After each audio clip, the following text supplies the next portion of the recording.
Hare Krishna, I welcome everybody to Bhakti Sangha conference. Today we are very fortunate to have His Grace Keshav Anand Prabhuji to enlighten us on topic Srimad Bhagavatam, 4th canto, 22 chapter, 27th verse onwards. Hare Krishna Keshav Anand Prabhuji, please accept my humble obeisances. Srila Prabhupada ki jai, Guru Maharaj ki jai. Thank you so much Prabhuji for your valuable time and association this morning. We are very, very fortunate to have you on the call, Prabhu, after a long time. Hare Krishna. Hare Krishna Mataji. I just wanted to ask, is my voice clear to you? Yes, Hare Prabhuji. Krishna? Yes, Prabhuji.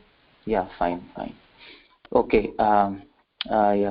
Thank you. I'm joining call after a long time. I was just traveling in America, so Europe.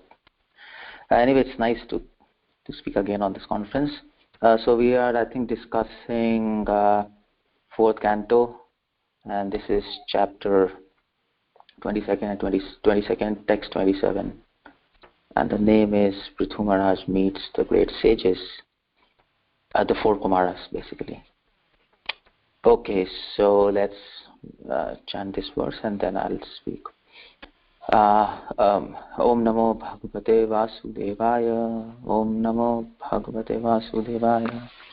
Om Namo Bhagavate Vasudevaya. 4:22-27 Dhagd Ashayo Mukta Samastatat Guno Daivatmano Bahir Antar Vichashtate Paramatmano Yar Yavadhanam Purastat Swapne Yatha Purushas Tat Vinashe. Translation purport by Srila Prabhupada. Translation: when a person becomes devoid of all material desires and liberated from all material qualities, he transcends distinctions between actions executed externally and internally. At that time, the difference between the soul and the supersoul, which was existing before self-realization, is annihilated. When a dream is over, there is no longer a distinction between the dream and the dreamer. Okay, very nice verse. This looks almost like Mayavadis. Of course, it's not Mayavad, but it looks like that, and in fact, Mayavadis will really relish this verse. Because there's a typical example there. When dream is over, there's no longer a distinction between the dream and the dreamer.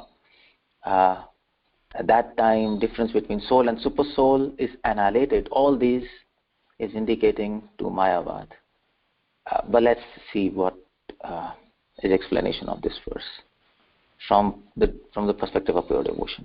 Okay, one thing I want to do is I'm not reading the purport because I have less time.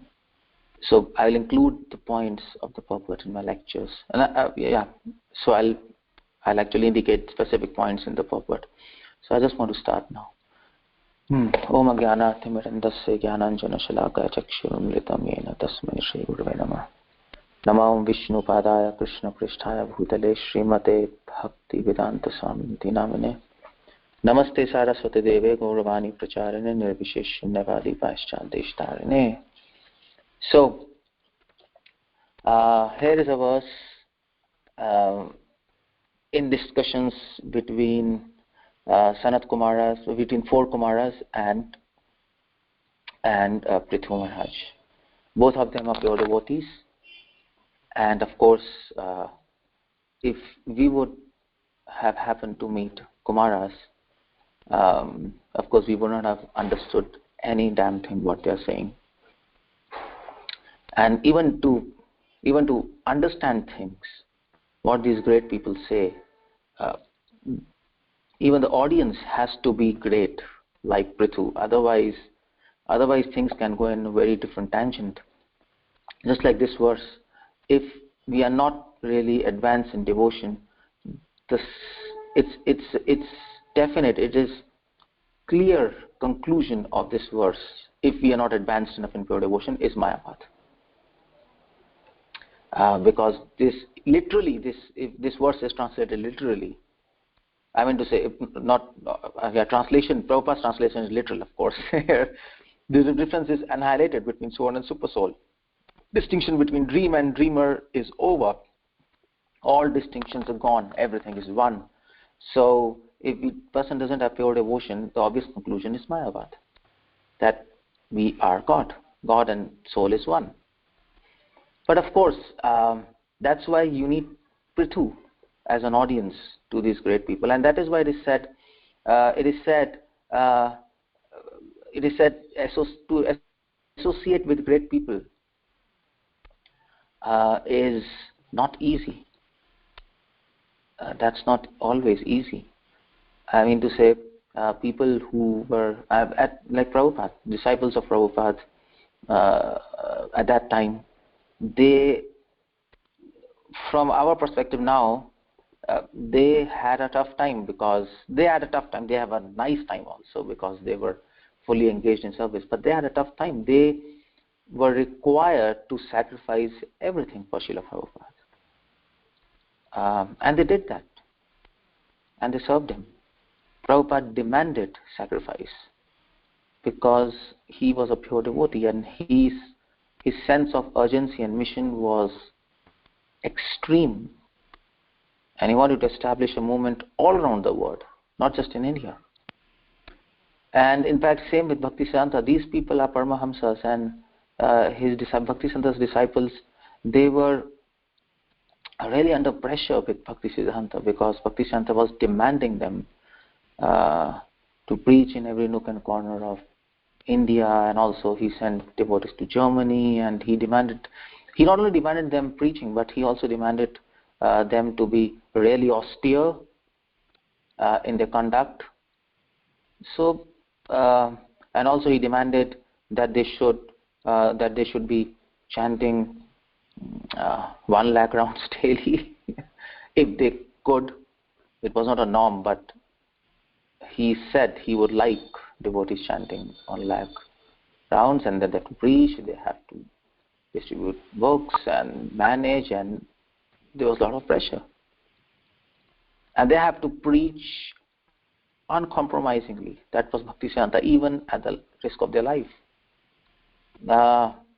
So, yeah, we might desire to have association of great people, but first we should deserve that.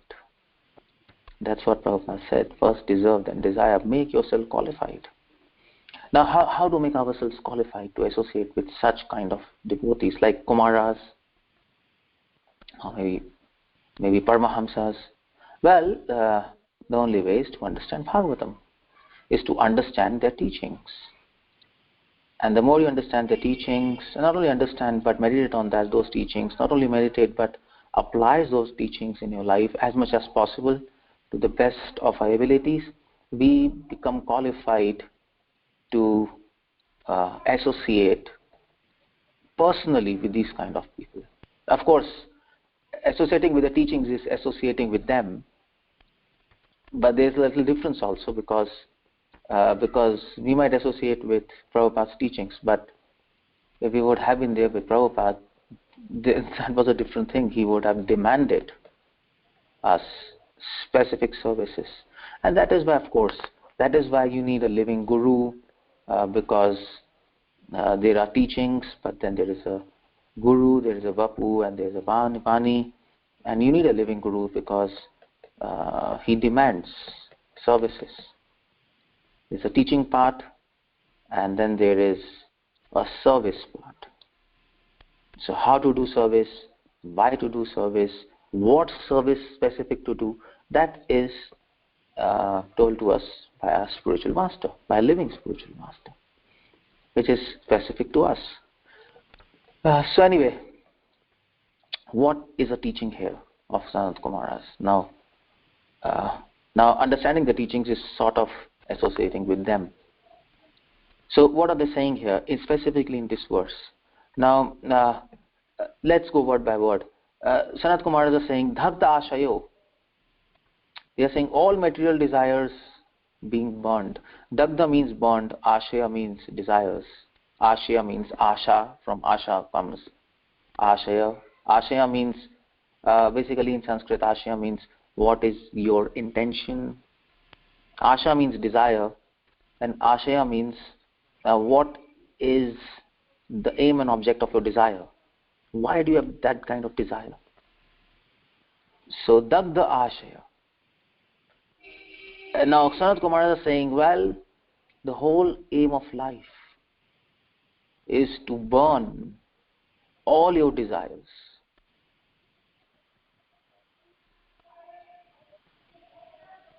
And also, so not only all your desires, but also all the intentions.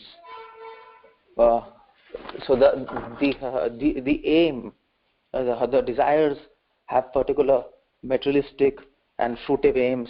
So to burn all those materialistic desires and materialistic aims, that is Dagdashaya. All material desires being burned. Now the whole point is that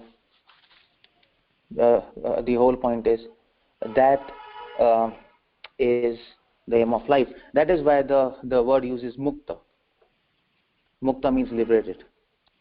So people who have burned all the material desires, they are liberated. That's the aim of life. Clear. Now the whole point is the whole point here is you see the point. Liberation is not just not just gauged, not just understood. You can't understand a person who's liberated just by the amount of affection he has for God. Not just by that. We have to take both. How much affection he has for God and how much he is free from affection of this material world. In other words, how much desire he has to attain God and how much desire he doesn't have for this material world. That's the whole point. Now, so that is why when we have to understand what is liberation, generally the liberation is defined in a negative way. You see here, Dagdashaya Mukta Samasta Tadguno. Now, Mukti is not defined here as just presence of attraction for God. No, it is defined in a negative way, absence of attraction for material world. And this kind of thing is a very Upanishadic style of saying. Absence of material desires. You know why it's said like that? Why liberation of so for example, if you read Patanjali Yoga Sutra, Patanjali also defines liberation as absence of material desires. And here also it's defined like that. Srila Prabhupada also quotes Rupa Goswami where he says, Anya Vilashata Shunyam. He begins with this word, Anya Vilashata Shunyam, absence of all material desires. He begins like that. So why do we focus on the negative part to define liberation and not more of positive part? That I mean to say, they could have also defined liberation as intense attraction for Supreme Personality of Godhead, and that's right. So that's perfectly right. But the whole point is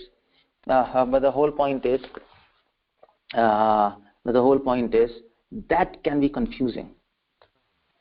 That can be really confusing. That can be confusing because the amount of, because I mean to say, Sahajiyas are also there who have a lot of affection for God and who express a lot of affection for God, but at the same time they're completely sentimental people. They cry for Krishna, they become unconscious, but they are completely sentimental people. So what's happening there? So that is why the only difference between Sahajiyas and pure devotees is absence of material desires. Both of them, at least externally, it seems like both of them had lot of affection. I mean to say, even in Chaitanya Mahaprabhu's time, there were so many Upper Sampradaya people, and there were so many Upper Sampradaya, like for example, Karad Bhajan, Atibadi. They had so much. People were really impressed by their devotion, at least externally. They used to weep, they used to become unconscious, there was an upper sampradaya which was headed by Radharaman Chakrabarti at the time of Bhaktivedanta Thakur, and when he used to speak about Chaitanya Mahaprabhu, audience used to cry, and sometimes when he used to speak, it is reported that sometimes stones used to melt. It is reported like that, and they were upper sampradaya people. So externally, these kind of people, it's very difficult to understand externally who is a pure devotee just by seeing their affection and their attraction for Lord. And they were like, so for example, this Radharaman Chakrabarti at the time of Bhaktivedanta Thakur, he was a Sahija, he was a Sampradaya people, but 24 hours he used to chant. Sometimes he used to chant for 3 days continuously, and he was a very powerful personality. He most of the Mahaprabhu's associates' houses and samadhis, he was a person who renovated it, and he was very famous.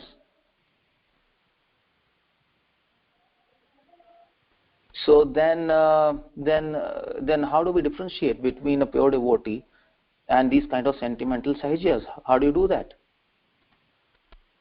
So it's very difficult. Even, this Radharaman Chakrabarti, Bhakti Siddhanta was present. People were giving more respect to Radharaman Chakrabarti than to Bhakti Siddhanta. We absolutely understand Bhakti Siddhanta was a Paramahams, and this Radharaman Chakrabarti, he was a Sahija, and he was propagating wrong philosophy. But it's very difficult. So how to understand? The only way to understand is absence of material desires. Most of the Sahijas, if you see their personal life, they have female secretaries, or they enjoy, they have material enjoyments, blah blah blah, and all these things. They enjoy music, they enjoy traveling, they have money, and all these things. But pure devotees do not enjoy them. They might have got money, like Srila Prabhupada had. Srila Prabhupada had all facilities. But if you see personal conduct of Srila Prabhupada, he was extremely humble. Nobody knew him. Even now we don't know him. People who come to ISKCON, they simply know Hare Krishna. Srila Prabhupada, they come to know after some time.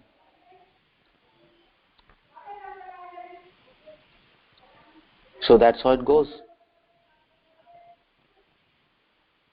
So mukta samasta tadguno. So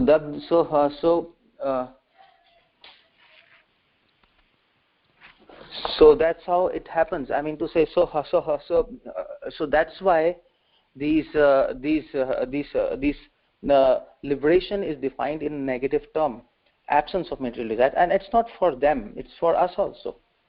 If we want to identify whether we are getting liberated or not, if we want to identify whether we are advancing or not, the only way to do is absence of material desires. Having affection for Krishna, it can be confusing. It can be sentimental. Illusion will not, Maya will not allow you to get free of material desires. Everything else she will allow, everything else she will give. Everything else is there, no problem.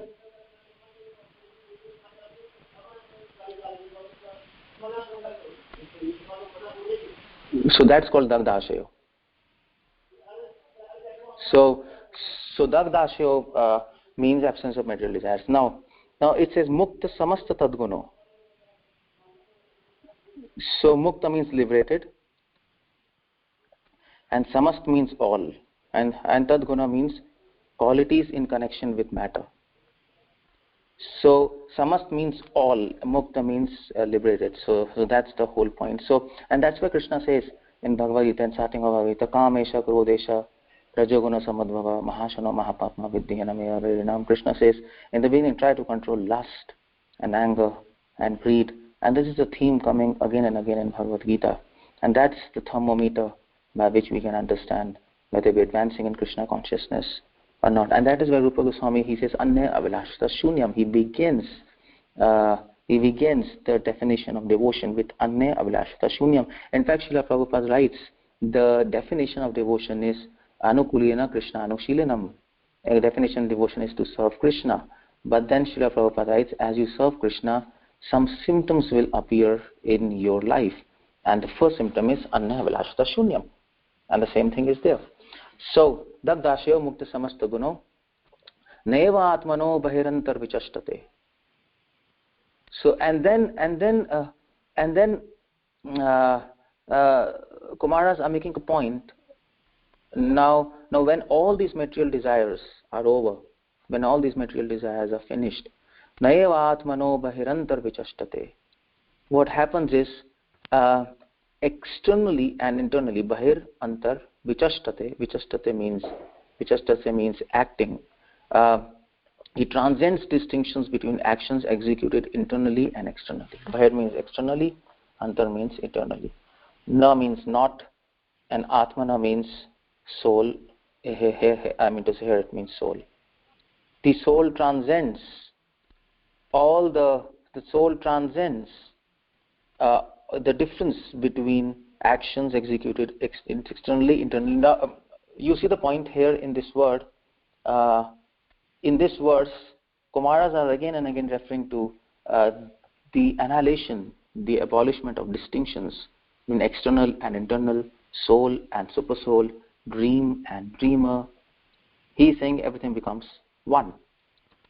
Now, what do you mean by what do you mean by meaning of one? Now, Prabhupada explains in the purport here. Prabhupada explains, when one is liberated from all material qualities, he does not do anything for his personal sense gratification. At that time, all his activities performed by him are absolute. Now, Prabhupada says in conditioned state, there are two kinds of activities. One is external, one is internal. That is a conditioned state. Externally, activities are there to live in material world. Externally, you have to do many things which might not be connected directly with spirituality. Externally, it might be like that. But I mean to say, for example, eating, sleeping, and your job. And internal activities are spiritual activities. The activities, Prabhupada says, which helps us to become liberated from conditioned life. Now, when one is perfected, when all material desires are over, Prabhupada says all activities become only for liberation. That's all. All activities help the devotee to advance in Krishna consciousness. In a conditioned state, it's not like that for us. In conditioned states, some activities we are doing by reflexes. But the needs of bodily, we have bodily demands and we are pushed and pulled by our bodily demands. And we are forced to do some activities which we don't like, which we are not supposed to do. Those external activities. External means those activities. Here, external means those activities which are pulling us out in sense gratification. Those activities which are pulling our consciousness out of our own selves and throwing into this material world and involving us in sense gratification in this world. Those kind of activities are called external. Here, external is not in a literal sense that external activities. Internal activities are not in a literal sense that some activities are going within your mind. It's not like that. External and internal have a different meaning here. External activities means which pull your consciousness outside your body, outside your soul,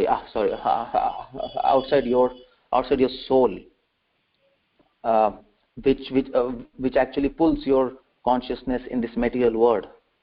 Those activities which make you attracted towards sense gratification, that is called as external activities. And internal activities are those which makes your consciousness antarmukhi. Antarmukhi means which makes your consciousness attracted towards the service of God. Those are internal activities. Now that's a distinction. Now in conditioned state, we have these two activities. Sometimes we become hungry by conditioning. Sometimes we like to sleep. Sometimes our mind is spaced out. And all these kind of mental desires which we have, in spite of us being Krishna consciousness, we are forcefully involved in sense gratification, in laziness, in slumber, in procrastination. We become inalert, and we are forced to do certain activities which we are not supposed to do. That is a conditioned state. At the same time, in conditioned state, as a devotee, when we are trying to do devotion, we are doing some activities to counteract these activities. We're doing activities like chanting, like listening to pastimes of Lord. We are doing all these kind of activities, and these activities are conducive to liberation. But Kumara says, when we are becoming perfect, when we are practicing Krishna consciousness sincerely, slowly those external activities lose their meaning, and all activities become internal. Or in other words, there is no distinction between external and internal. All activities become absolute. All activities are just for Krishna. Prabhupada says the test of Krishna consciousness is you will conquer eating, sleeping, hunger, and all these kind of activities. The whole idea is, even after liberation, people sleep, people eat, people do the normal daily activities. The liberated souls. Like Chaitanya Mahaprabhu, there is a verse in Chaitanya Charitamrita, chapter 14, and I mean to say it's a very famous verse. Bhaktivinoda Thakur writes a big commentary on that verse in his book Bhaktivedanta, especially on that particular line. And in that line, Krishna Kaviraj Swami says, Dehera Swabhave. So Chaitanya Mahaprabhu used to do his daily activities. He used to take bath. In spite of being, I mean to say, this line comes in Ante Leela, where Mahaprabhu was completely absorbed in Krishna conscious ecstasy. I mean to say, you can imagine what kind of absorption Mahaprabhu might be having. He was experiencing Mahabhav, Adhirud Mahabhav. It was beyond love, Prem, Man. It was even beyond love. There are many stages where human cannot reach. Man, Sneh, Pranay, Rag, Anurag, Bhav, Mahabhav. So there are so many activities there. So Bhav, Maha, you see, that kind of absorption is there, Chaitanya Rupa. But in spite of that, he was very disciplined. He was taking regular bath. He was going to darshan of Lord. He was brushing. He was talking to people. You see that point? How that happens now? Mahaprabhu, what he's doing, are these mundane affairs? No. For Mahaprabhu, for Srila Prabhupada, these are not mundane affairs. They are doing all these activities not for their sense gratification. They are doing these activities not out of the reflexes of their body or the demands of their body. They are doing these activities because to maintain this body so that they can serve Krishna better. That's all. There's proper process. When one is liberated, he has nothing to do anything for his personal sense gratification. So, for example, in spiritual world, gopis, what they're doing? When gopis blink their eyes, that they have, there is no sense gratification at all there. Absolutely no sense gratification involved. Even in the blinking of eyes, they blink eyes just for the satisfaction of Krishna. That's mentioned there. But that's spiritual word, of course. And that's for liberated souls. They are completely conscious that all their bodily activities should be for the service of Krishna. So that's what he says. Naeva atmano bhahirantar vichastate. The difference between external and internal, it dissolves, and all activities become absolute. That means whatever activities pure devotees do, or Paramahamsas do, Krishna is extremely satisfied by that. That's perfection. That's perfection. So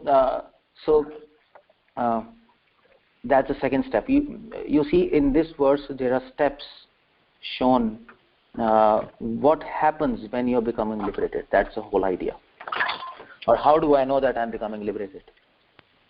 Or how do we know that I'm becoming Jivan Mukta? Prabhupada mentions this word. Yahyasya haridasya karmanama nasagirim nikhilaso avasthasu Jivan Mukta Satyote. How do we know that we are becoming liberated? We should know that whether we are becoming liberated or conditioned. Otherwise, what's the point of doing devotion? We should know whether we are advancing or not. How do we know? Okay, here are the parameters. The first parameter is all your material desires will be burned. All your material desires will be burned. All your stupid goals which are leading to sense gratification, that will simply dissolve away. Ashayo. And when it dissolves away, when your heart becomes pure, what happens? And it gradually becomes pure and pure by doing devotion. Then the distinction between external and internal activities, that will those distinctions will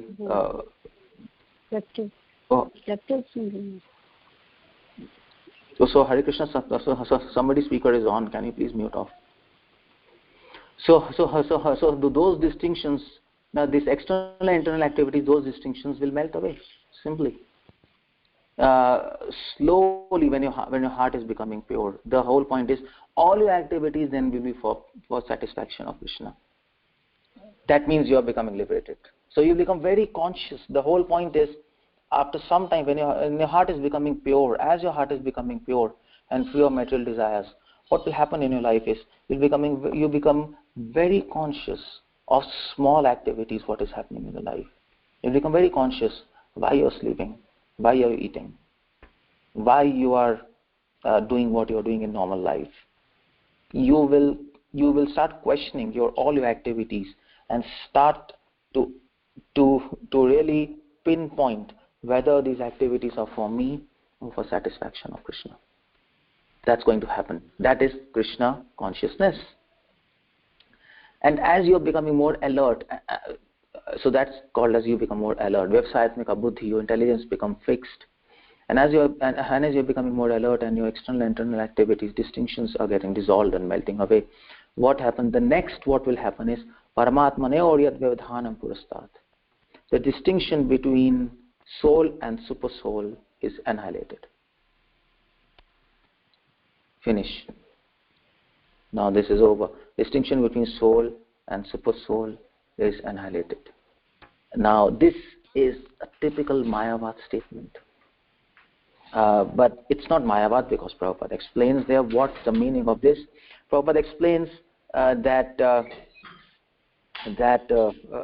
soul and super soul will become the interest of soul will become one with super soul.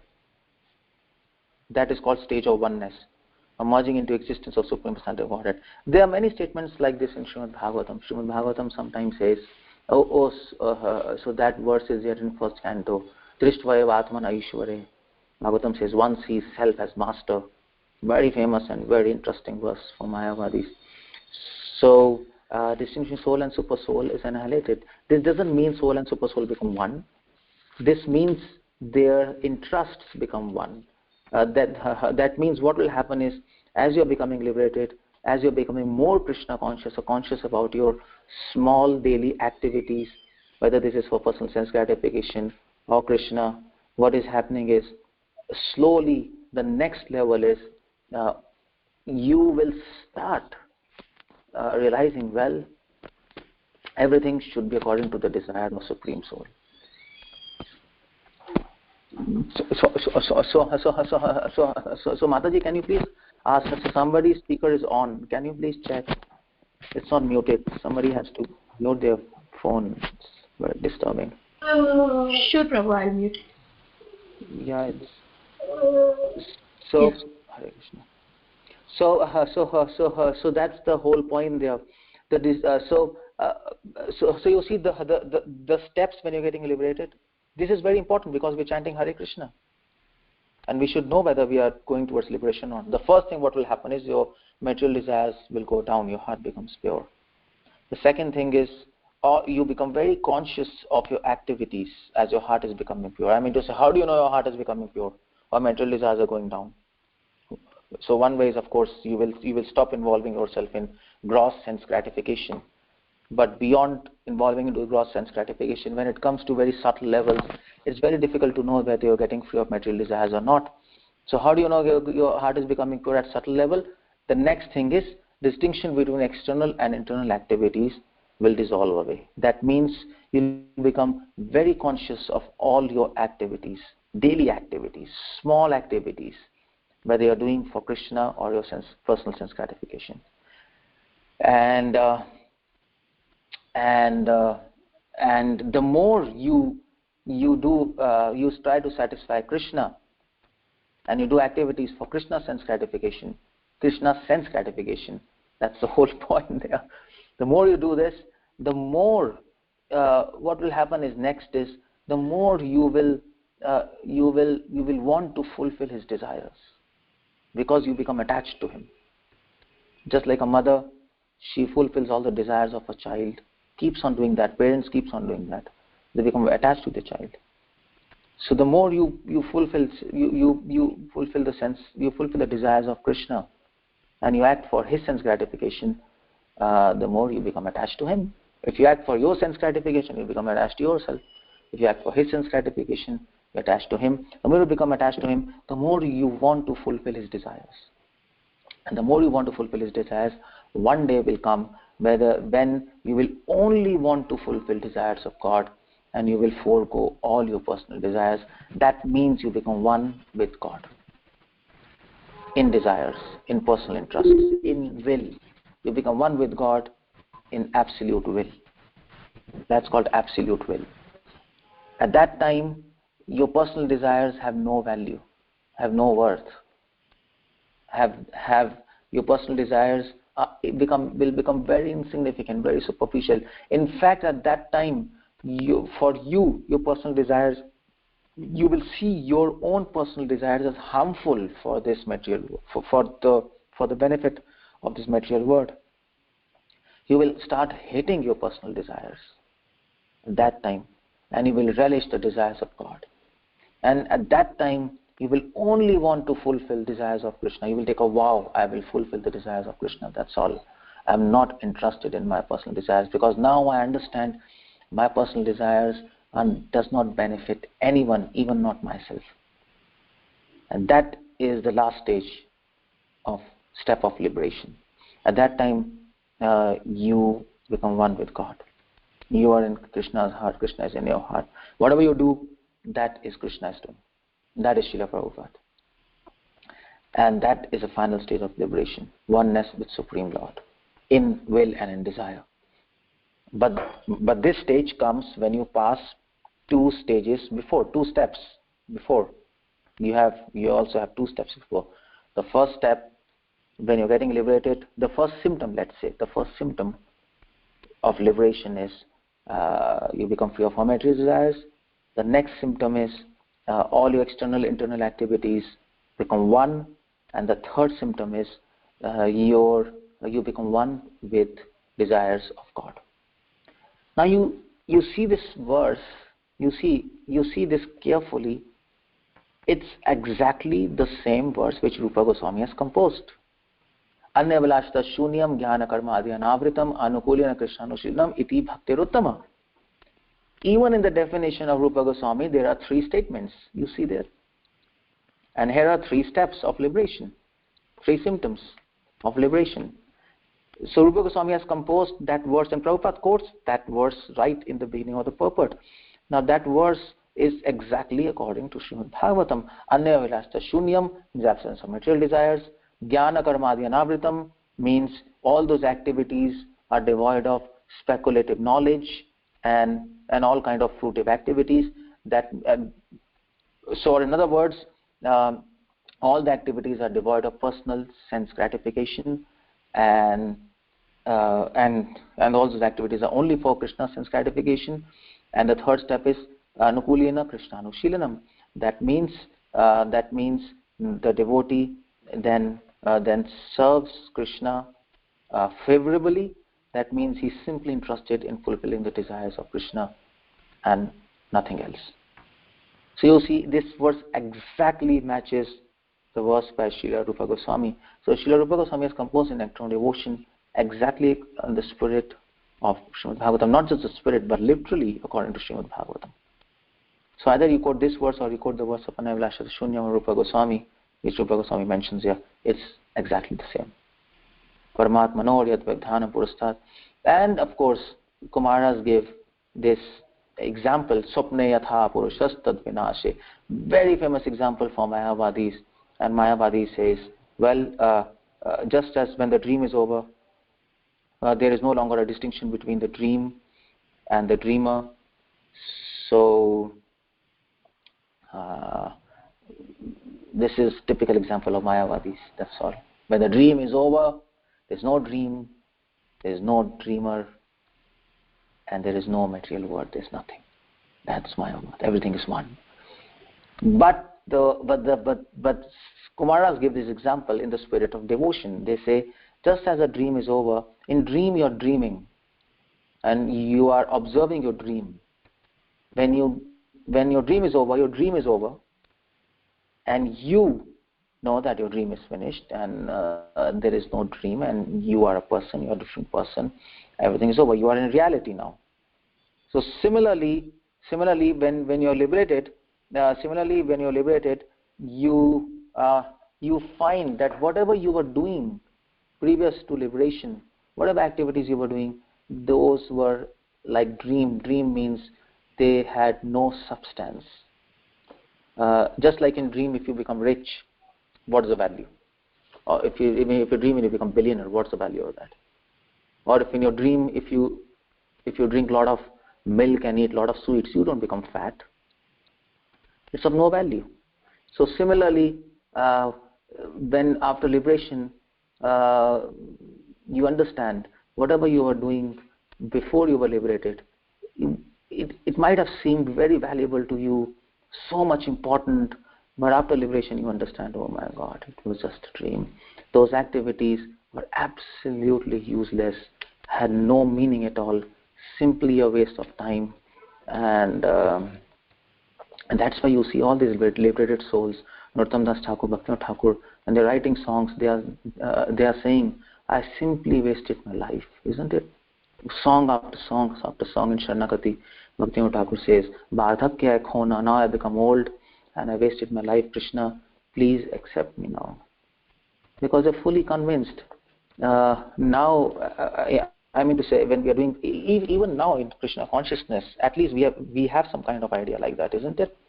I mean, before Krishna Consciousness, we were going to movies, and we were going to Hollywood, and we were going to Bollywood, and we were going to malls and this. And now as a devotee, we realize what nonsense we were doing. And for liberated souls, it's very deep. For them, they realize whatever they were doing, from body, from mind, for words, before liberation, was absolutely crap. And whatever everyone else is doing is absolutely crap, has absolutely no sense. If there is anybody who finds any sense in this material world, he is nonsense. That's all. That's what is liberation all about. For them, for liberated souls, even this body doesn't make any sense. I mean to say, Rishabdev says in Srimad Bhagavatam to his sons, he says, actually, first of all, we should not have even taken these bodies, because these bodies are simply an obstacle in the path of devotion. But now, in fact, now anyway, we are trapped in these bodies, material bodies, and we have to work our way out using these bodies. That's another thing. But this is an obstacle. So, liberated souls, even this, what to talk of this material world, even this body is a burden. It's simply a burden which has to be used now somehow or the other, until unless we are in this body. But for them, it's a burden. That's all. So their dream is over. Their dream is over. They have realized in their dreams they were thinking they were king, they were this and they were that. This body is important, this and that. Everything is finished. So that's what is liberation. So this verse is talking about a liberated state. That's the conclusion of this verse. How do you know what this verse is teaching us? Is in summary. How do you know that you're getting liberated? That's this verse is teaching about. How do you know that you're getting liberated? Or in other words, in devotional language, how do you know you're advancing in devotion? We all want to know whether we are advancing or not advancing, isn't it? Now, how do you know that? So this verse is answering that question. Now note that this verse, when it's answering this question, the point, it is not bringing up the point that you are advancing in devotion when you become very attached to Krishna, or when you start weeping, or when you become unconscious, when you start getting dreams of God. There is nothing like this in this verse. Those answers are correct. They are not wrong.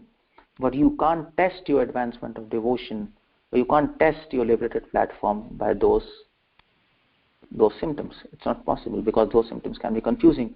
So this verse mentions about 3 symptoms of liberated platform when you're liberating, and they are in sequence. This is what is going to happen when you're advancing in devotion. Number 1 step, number 2 step, number 3 steps. If that's happening with you, you are going forward. That's not happening with you, you are not going forward. Full stop. That's all. And the first step is Dabdasyo Mukta Samasta Tadguno. You will become free of all material desires. And when you are becoming free of all material desires, your heart becomes pure. The next step is distinction between external and internal actions will diminish. All actions will become absolute. And when your actions become absolute and pure, the next step, the next symptom is what will happen is going to happen is your desires will become one with the desires of God. Your will become absolute with absolute entity. Your own desires and own will become worthless and insignificant. You become one with God in desires. That's the perfection of liberation. And that's where we have to reach. So this is a very nice verse. We can remember this verse. And another interesting point of this verse is, as I mentioned, you can compare this verse with Rupa Goswami's verse, Anya Vilashta Shunyam, which Prabhupada quotes in purport. And that verse and this verse, exactly the same verse. And if you compare both of them, you can understand Rupa Goswami's composition much better and much deeper. Hare Krishna, Srila Prabhupada Ki Jai. I think I'll stop here. Any questions or any suggestions, any comments? Thank you so much, Prabhuji, for such a beautiful class. Very, very beautiful class, Prabhuji. Hare Krishna. Is there anybody having any questions for Prabhuji? Please go ahead and ask. Okay. Hare Krishna, Prabhu. Hare Krishna, Mataji. Yeah, of course, very wonderful class. I do have a couple of questions. I don't know which one to start, but let me go with the 3 levels of evidence of that we're advancing in Krishna consciousness. Yeah, I just need to get clarification on the first 2.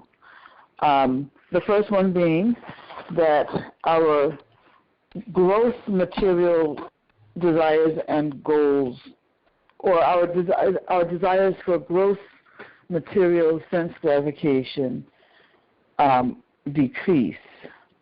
Yeah. Right? So there, we're talking about our desires for sensual gratification, right? Not as opposed to, let's say, I guess the subtle ones are like for fame and recognition, like that. Those are the subtle ones.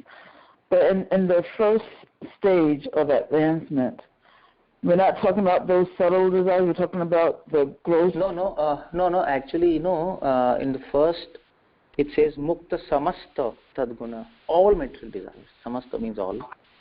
Gross, subtle, all material desires are burned away. Heart becomes pure. But the whole question is, how do you know that your heart is becoming pure? Because it can be confusing whether all your material desires are burned away or not. So that's what I was talking. How do you know that your subtle desires are becoming washed away? Gross desires are washed away, that you can easily understand. I mean to say by seeing your gross activities, what you are doing.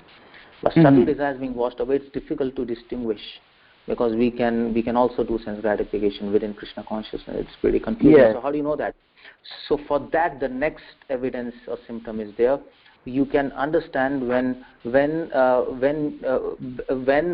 become you will start becoming conscious of all your activities, external and internal activities. You'll become very conscious, and you will start questioning all your activities. That's the whole idea. Why am I sitting on this bench? Okay, let's talk about that. Now, this kind of thinking doesn't happen with us, am I right? Okay, why I'm sitting on the couch? Now, we don't think like that. Bhaktisiddhanta used to think like that. Bhaktisiddhanta used to think, why this window is half open or full open, whether I should open it half open or full open. If it is, so he was very conscious and used to open the window half, and people used to say, why are you opening the window half? You should open full, because you get more light and more air. Bhaktisiddhanta says, if I open the window full, I will become trapped in illusion, because if there's more good light and good air, I will think this material world is nice. You see the whole point. It's a very different level of thinking. Yeah. So second symptom is you will become conscious. You'll become Krishna consciousness. You'll become very conscious of all your activities. In you being conscious of activities, what does that mean? That means you will start questioning all your activities from. Yeah. So you see the point there? Yeah. Your question. The motive behind every detail of your life. Yeah, right. That's the second thing which will happen when you're getting liberated. Okay, and then, so this is clear now. But now, you were making the parallel between, these three symptoms of advancement and the definition of Rupa Goswami's verse. So the first symptom, that your material desires decrease, that relates to like Jnana, and Jnana Karmadhyam. No. The first one, all material desires are finished. That is related to the first statement, Anya Vilasa Shunyam. That's all. Okay. And the second one, when you become very conscious of the details of your life, that is for the second statement, Jnana Karmadi Anavritam. Yeah. Because Rupa Goswami says, Jnana Karmadi Anavritam. That means all your so Anavritam means which is not covered. So Rupa Goswami in the second line says, your activities will not be covered by your false motives of Jnana and Karma. So you see the point? So in other words, Rupa Goswami is saying your activities will not be covered. You will be more conscious of details of your activities.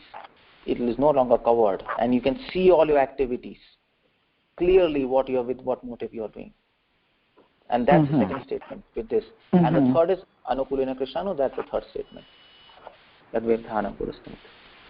Anukulena Krishnanu. Yeah, Anukulena Krishnanu Shilanam. That the Rupa Goswami said, that means Anukulena means favorably, Krishnanu Shilanam means serve. Rupa Goswami says, third statement, now you will serve Krishna favorably, and that's here the third statement where we say your desires of Krishna and you'll become one. In desires you'll become one. When your desires become one with God, then only you can serve Him favorably. Am I right? If you don't understand somebody's desires, you can't serve Him favorably. You can serve Him, but you can't serve Him according to their mood. And so when you understand their desires completely, then you can serve Him according to their mood. And that's the same thing here. Yeah. So, right. That's it. Okay, that's great. One last thing is about sentimentality, So when a person is experiencing great affection for God, and as you said, they might even be so overwhelmed by that affection, they fall unconscious, Yeah. But those feelings may just be on the sentimental level. And so my question is, for a person who is on the sentimental level, what is missing for it to be something genuine?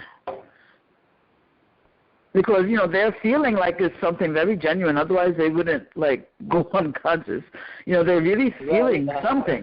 So what is missing? What is missing? Yeah, the whole idea is the missing component in their this whole drama of unconscious. I mean to say, of course, they are feeling something. But the missing point is their whole attitude behind their devotional activities is not actually service attitude. It is enjoying mode. They don't want to see. The point is they don't want to serve Krishna, and they want to enjoy these feelings, and they don't want to use these feelings to serve Krishna. Now there is no attitude of service. There is attitude of enjoying. They are doing devotion with the aim and object of enjoying ecstasy. That's it. But for pure devotee, it's not like that. Our aim of object of serving Krishna is to serve Him, whether we experience ecstasy or not. And that's the main difference. So that is why all their feelings, even their unconscious or whatever, it's simply coming from mind. Without service attitude, your soul doesn't become activated. The only thing which activates your soul is service attitude. Otherwise, it's just dormant. So what's being so active when they're becoming unconscious? Their mind is becoming active. Because enjoying propensity activates mind. Service attitude activates soul. And the mind is very powerful. I mean to say, all these maniacs, they also become unconscious, isn't it? Psychiatric patients. Mind can do anything. Mind is having the fearsome power of God. So it's all mental platform. You said mind is having the what power of God? You said what? So Krishna says to the mind is having the fearsome power of God. Yeah, mind is very powerful like God. It's very powerful. So pure devotees can exactly see whether it's coming from mind or spirit soul. You see, mind is very powerful. I mean, so you can use mind to have telepathic powers, isn't it? Telepathic powers, psychokinesis, telekinesis, all these things. So you have heard about this? All these kind of things like seeing, remote viewing. All these things are there. Or siddhis, all these yogis which are having siddhis. That's nothing to do with spirit soul. That's to do with mind. Their mind becomes so subtle and powerful by doing yoga that they can manipulate power. They have siddhis. They can become big. They can become small. They can make things appear. That's the power of mind, which we have no idea. And so it's very simple for mind to make you unconscious and give you such intense feelings, which you cannot deny within yourself that that's not true. It becomes almost impossible to deny if you're feeling those feelings, experiencing those feelings, that it's not true. It becomes impossible to say that. And you can say, well, I am feeling and it's real. But that's illusion. That's the whole point there. And for that we need association of pure devotees, and we need good understanding of Bhagavatam knowledge. Otherwise, Prabhupada says, it's inevitable to escape from illusion without proper knowledge. You'll become trapped. Because why? I mean to say, suppose if you're feeling hungry, and if I try to convince you, you're not feeling hungry, will you be convinced? No. Yeah. So that's the whole point. Those people are experiencing these intense emotions. If you try to convince them it's wrong, they will never be convinced, provided the fact, if they had knowledge of Srimad Bhagavatam, if they were trained by pure devotees, then you can escape this trap of Maya. And it's a trap of illusion, which we might also be trapped in after some illusion will try to trap you in all these things. And then we will lose the aim of, we lose the goal of us, we lose the sight of a goal, and we'll be trapped in all these feelings and that. That is why Mahaprabhu says you should have scrutinizing knowledge, very laser sharp knowledge of Srimad Bhagavatam, so that you can understand what's happening. That's all. Yeah, beautiful answer. You said something in a particular way, and I wanted to write it down the way you said it. You said that either the mind is being activated or the soul is being activated. So mind gets activated by enjoying propensity, and the soul gets activated by service attitude. Okay, great. That's Great. Thank you so much, Prabhu. Hare Krishna, Hare Krishna. Hare Krishna. Hare Krishna, Prabhuji, Dandavat. Thank you so much. Hare Krishna, Mataji, Hare Krishna. Yeah. Very insightful class. So one question in follow-up of Mataji's question. So this person, I forgot the name that you said, that contemporary of Bhaktivedanta Saraswati Thakur, and he was making... Yeah, right. Radharaman Goswami was. Okay, so how did our acharyas or Bhaktivedanta Saraswati, on what basis do they know that he is Sahajiya? Yeah, because the first thing is he was speaking wrong philosophical conclusions, which were not on the basis of Chaitanya Charitamrita and Bhagavatam. The conclusions were very wrong. So although whatever his external experience was there, if conclusions are wrong, philosophical conclusions, that means his whole way of thinking is wrong. If his whole way of thinking is wrong, his whole way of feeling and experiencing have to be wrong. So that's one of the bases, and they actually pointed out what kind of wrong philosophy and wrong philosophical conclusions he was preaching. They were very astute in pointing out all these things, and there was a great debate there. That was the first thing. And the second thing was Radharaman Chakravarti. This Radharaman Goswami. The third step which we are talking about, or the third step where the person is interested simply in fulfilling the desires of Supreme Lord, he was not doing that. I mean to say, he was not interested in fulfilling the desires of Supreme Lord. He was, for example, Chaitanya Mahaprabhu says, Prithvite Achi Jadnagar Adikram. He was not preaching. That's all. He was preaching, in a sense, he was preaching in Bengal, but there was no preaching spirit there to preach to the general masses and to bring atheists also in Krishna consciousness. He was simply not interested in that. So he was not fulfilling the desires of the Supreme Lord. So on that basis, Bhaktivinoda Thakur said, well, okay, fine, you tell yourself devotee of Lord Chaitanya, but you're not fulfilling his mission, his desires, and you're doing something else. And also he was very interested in followers, very interested in following, and everybody could see that. So that's obviously a material desire. So he didn't really fit in any of these criteria which Srimad Bhagavatam or Rupa Goswami mentions. The criteria which people have in their mind, ascetical symptoms, and he's doing kirtan 24 hours, talking big Bhagavatam, that's not the criteria where you can judge devotees. All these three criteria he didn't meet. He was interested in followers, he had material desires. That means first criteria is gone. Second criteria, he was whether he was conscious of his daily details of activities, I don't know about that, I mean to say, but perhaps not, because he had female secretaries with him. And the third thing is, he was fulfilling the desire of Supreme Lord. That was obviously not there. They noted that, and his philosophical conclusions were wrong. So that's how they could figure out he was wrong. I mean to say, he also concocted so one of the main thing was he concocted a useless mantra. That was one of the main thing. Nitaya Gaur Radhe Shyam Hare Krishna Hare Ram.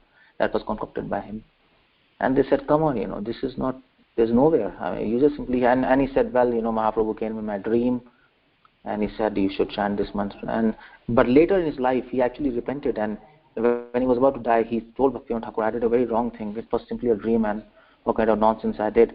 But then things were done, and he was dead, and his mantra took over. And now you see there are so many people chanting this in all over Bengal, even all over the world.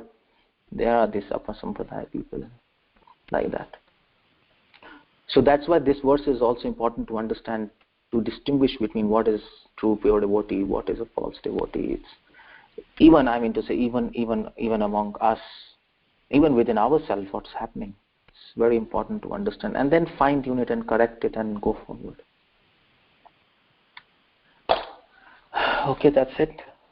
Thank you so much, Prabhuji. I very much understand this point that mantra had gone worldwide, because I'm coming from a family where my father's uncle, they do a kind of a sampradaya bhajan that is like coming down, I think, 100, 200 years.